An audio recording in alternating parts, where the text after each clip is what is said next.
Hello, beloved. How are you? My name is Syma, and I'm a holistic healer. So I am a certified Reiki master, spiritual coach, yoga and meditation teacher, and goddess guide. And one of my favorite things to do in my work, which I'm blessed enough to do for people all over the world because of Skype. So the favorite thing to do is support, I tend to get more women, but support anyone who's open to working with goddesses and more importantly, helping them to transform their lives by connecting with their own sacred feminine gifts, as well as the support of the sacred feminine archetypes and deities that we have been blessed to come to know, who have graced us with their knowledge, and who've just been in all cultures through all times.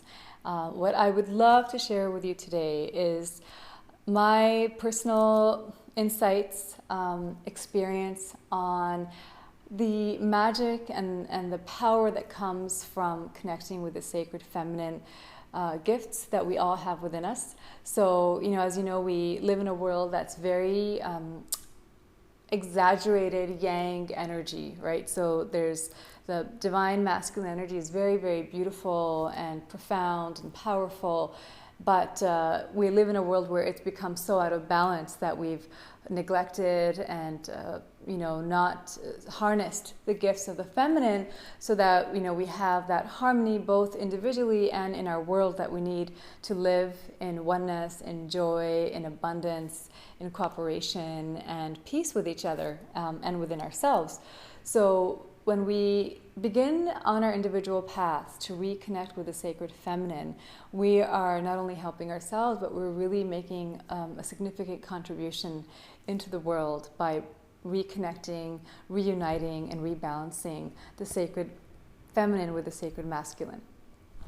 Now, when I'm approached to work with someone with my goddess healing sessions and goddess guidance or coaching sessions, often I find that my clients, their idea of the feminine energy is, that it means we're very sensual and very soft and very feminine, and that's certainly one aspect of it.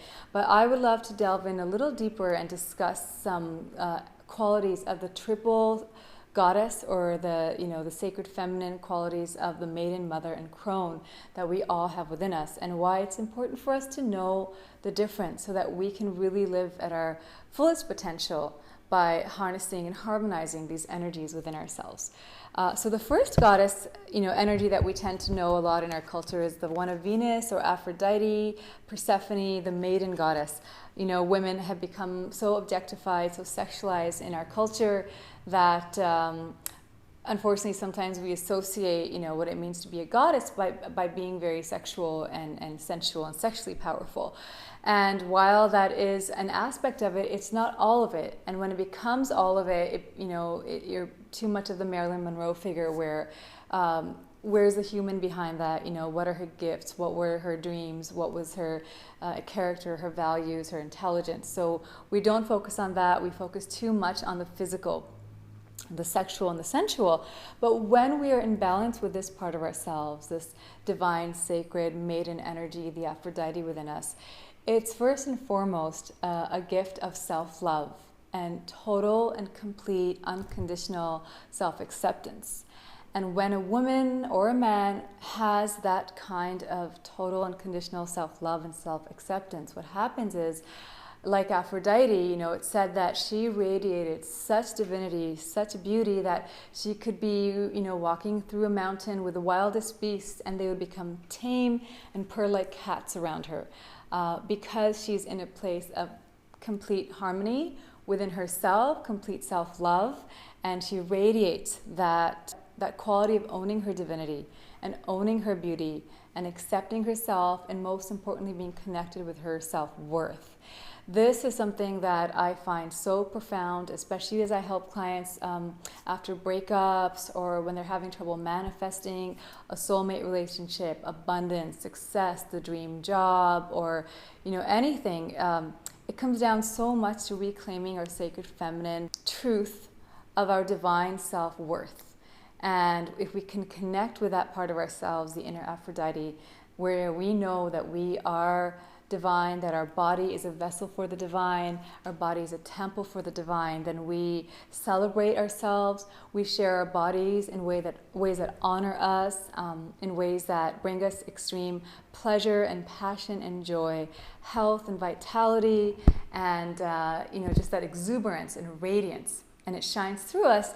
And when we're in that space, the things that we want, the things that we're trying to get, to work hard for, to manifest and accomplish, we don't have to do that. We simply need to follow our guidance, and those things we co-create, those things are drawn to us, they become attracted to us when we radiate that kind of goddess sense of self-worth. And this is, by the way, just a very high level 101 or highlight of the sacred feminine energy of the maiden goddess within us. It also has to do a lot with our creativity and with setting intentions and fresh new beginnings. So there's so much to go into, but I just want to give you a little bit of a highlight today. Now, as we go to the next sacred feminine aspect in this trinity, we connect with the mother goddess. So I've got Demeter here, and the beautiful Lakshmi.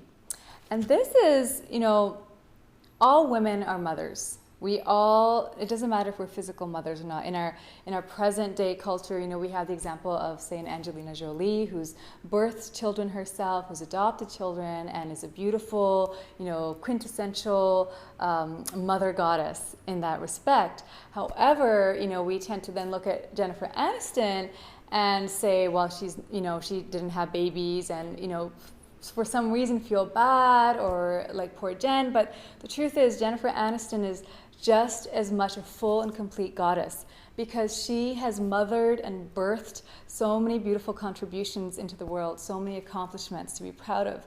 And so I don't really watch, listen to celebrity gossip, but I feel passionate about that, because I just feel like that represents the pressures that are on us women to be complete women only if we get married and have children. But the truth is that we are complete women by the fact that we have the sacred feminine ability to birth anything that we want into being. The Hindu goddess Parvati birthed her son Ganesh, whom you see as the elephant-headed deity from the Hindu culture, through clay and by breathing in Shakti, so sacred feminine life force energy, into a clay-shaped boy who she birthed into her son. Now, interestingly, Shiva, her husband, is the god of virility and fertility, and couples all over the world, especially in India, will go to his temples and pray for his blessings to support them in conceiving. So even though Parvati was married to Shiva, who is the deity of, among many things, one of fertility, she was able to conceive and to create a son, birth a child into being, without needing Shiva. And that's just a really, really beautiful metaphor that us women can be and have the right to be complete and full, empowered goddesses, complete unto ourselves, not defined by, our marriage, how many babies we've had, our job, our accomplishments, but the fact that we have the inherent ability to create from our own power. So when we are connected to that divine, sacred, feminine, mother birthing power, the Demeter, who is like Gaia, who creates harvest and fruits and provides and sustains, we have that ability. And when we connect with that, and especially when I work with my clients in healing this aspect within themselves, they finally heal blocks to manifesting abundance, to creating their dreams, to bringing into fruition the things that they have been inspired to create. And whether that's a business, I've created a business. I'm not a mother yet, but I very much feel connected to my sacred feminine maternal energy and that mother goddess within, because I have birthed into being a empowering and beautiful business supporting beautiful, amazing clients all over the world after almost a decade of being disempowered and attempts at being molded in the corporate world.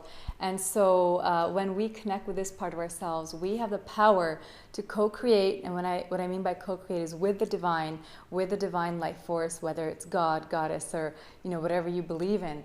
We can co-create anything that we conceive of. And I mean that word conceive very, literally, because as, again, women, we conceive a baby. So in the same way that we conceive life within ourselves, within our bodies, that is the process of how we want to conceive our goals, our intentions, our dreams into being. And again, there's a whole process with that I love to take my clients through. It's a sacred feminine process of co-creation. And when we tap into that energy, anything is possible. And we do that from ourselves, within ourselves. And then the final goddess that I want to connect you with is the Crone goddess, which is, I have Hecate, Kali. Isis isn't really a crone goddess, but she's very much, in a way, a triple goddess because she has the aspects of, the beautiful woman, the wife, the mother, as well as the magician and the healer. But we have all these aspects within us. The Crone goddess is our own inner warrior. She's our inner wise woman, our inner medicine woman, the inner healer. And unfortunately, in our culture, the Crone goddess has probably been given the least amount of love and support and reverence and respect. But, it doesn't matter what age we are in, we all have this sacred feminine wise woman within us. We tend to connect with her a lot through the menopausal phase. But, this is something that was revered in ancient times, and especially goddess traditions. The wise woman was the seer, the healer, the midwife, and respected and honored in the community.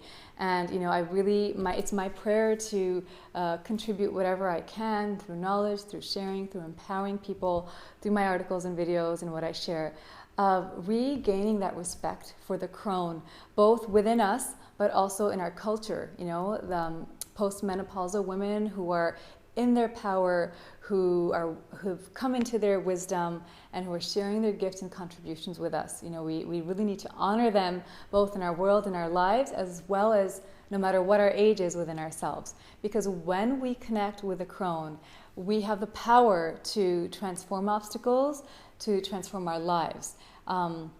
We also connect with this energy, by the way, if we're menstruating around the PMS phase. Now, unfortunately, our culture has called it, the bitchy phase, the hormonal phase, the PMS phase. But from a sacred feminine perspective, what's happening is that's when we're most psychic. That's why we feel very sensitive, and we don't want to really be around too much stimulation or other people, because it's a time to go within, to connect with your inner crone, your inner wise woman. And the reason we're feeling so agitated is because we become hypersensitive and we maybe have a little less patience, and that's so that we can realize what part of the situation that's irritating me is not serving me. And it's a really essential time of re-examining, re-evaluating, and then releasing those parts of our lives that are not serving us, that are not honoring us, that are not in alignment with our authentic selves and our values. So the gifts of this goddess are just tremendous. And when we are connected to our inner crone, we have that warrior strength to overcome any obstacle and to transform our lives, to do the shedding and releasing and the healing and transforming that we need to, so that we can come full circle, experience the full cycle of going back to the energy of the maiden, the energy of new beginnings, conceiving of the idea, having all the energy and exuberance and joy and vitality to work towards it, and then birthing it into being, into the mother goddess energy, and then really owning it and owning our power, and re-examining it all over again to seeing, what's not serving me, what's honoring me, and then just the cycle continues. And that is the cycle of our period, of the moon, of the sacred feminine energies, the triple goddess. So this is, again, a really basic, high-level introduction into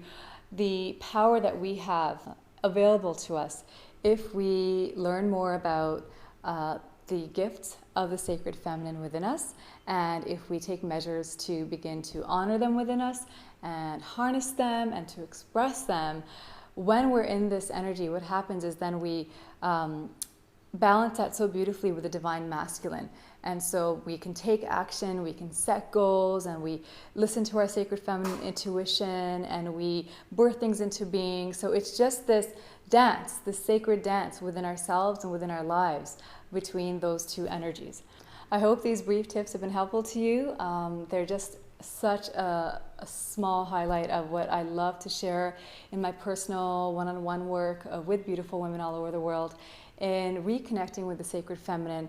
And the triple goddess is just also one approach to sacred feminine work.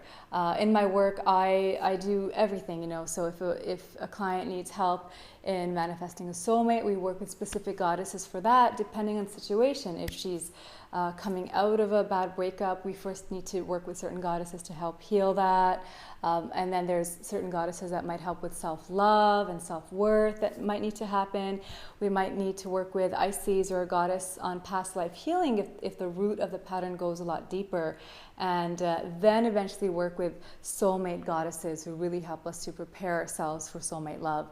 Same thing with success or abundance. There's sacred feminine energies and gifts and strengths that we need to tap into in order to heal all aspects of whatever it is that's blocking us and keeping us in a state of resistance from living the life that we want to live, from healing what we need to heal, from rising above things that no longer serve us, and from truly co-creating the life that we are meant to live.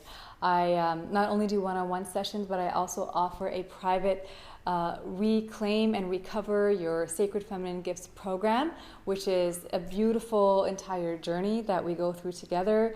And I'm thinking of turning that into a course, an online course with really a lot of valuable MP3 meditations and maybe even some goddess yoga. There's so much I can talk about. So if you have any specific areas about the sacred feminine or the goddess that you would like me to cover, please feel free to look at my website at flourishinglotus.com and go to my goddess service section. And maybe get an understanding of what I do, and then please share with me in the comments what you would like me to focus on. I'd be happy to do guided meditations with goddesses. I'd be happy to start making yoga videos with goddesses. I do teach goddess yoga, and it's really beautiful and empowering. Or if you would like me to just share a little more in depth about different kinds of goddesses and sacred feminine gifts, I'd be honored to do that. If you would like some more one-on-one support, I'd be so honored to support you with that. And, stay tuned. Please subscribe, join me on Facebook. What I'm offering on Facebook right now, I would just divinely inspired to do this, is a monthly free guided healing session. So wherever you are in the world, you just sign up for the notifications and you join the event through the Facebook event page. And I work with goddesses, ascended masters, archangels. Every month there's a different theme. So we just did one for the spring equinox, and right now I've set one up for Mother Earth Day. We're going to be working with the energy of Gaia for sustenance, security, support, and supply. Every month there'll be a new theme, and I will definitely be open to inviting the goddesses to support us, to support you wherever you are. It's basically like getting a free Reiki session in the comfort of your home, but with a lot of intention and specific, energy and outcomes. So I really would love for you to join me for that, because it's a free gift, and I have a lot more articles and some videos on goddesses if you're interested. So please again visit my website for that, and I'm so excited that you join me. There's so much more I can say about goddesses because I'm so passionate about it, but I just hope that this highlight has been helpful to you, and if there's anything more I can do for you, that you'll connect with me. So goddess blessings to you wherever you are, my beloved. I'm sending you so much love and goddess hugs. Mwah. Namaste.